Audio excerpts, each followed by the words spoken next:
भीतर से हमारा बुझता कमजोरी काहे के पियावा करेला बड़ा जोरी भीतर से हमारा बुझता कमजोरी काहे के पियावा करेला बड़ा जोरी कब छोड़ेला न मन मर दूध के पिया कद उठावा न दूध के तब धरी हम पलंग पर कूद के राजा कद उठावा न दूध के तब धरी हम पलंग पर कूद के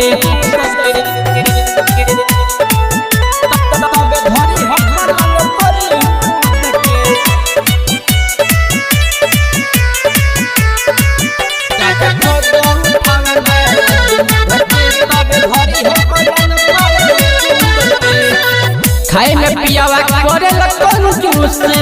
कहे न रंगा से आज हमारू से खाए में पियावा करे लगन जूस कहे न रंगा से आज हमारू से का करब त पैसा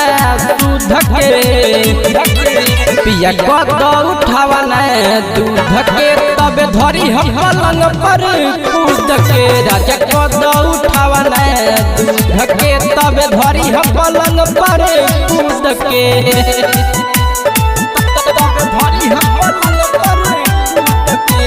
डिजिटल रिकॉर्डिंग स्टूडियो दलसिंह सराय।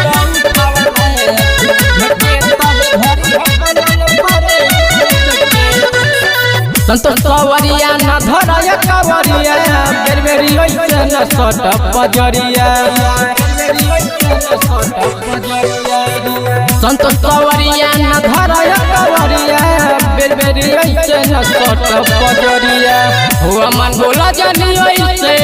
जूझ के पिया कद उठावा न दूध के तबे धरी हम पलंग पर कूद के राजा कद उठावा न दूध के तबे धरी हम पलंग पर कूद के।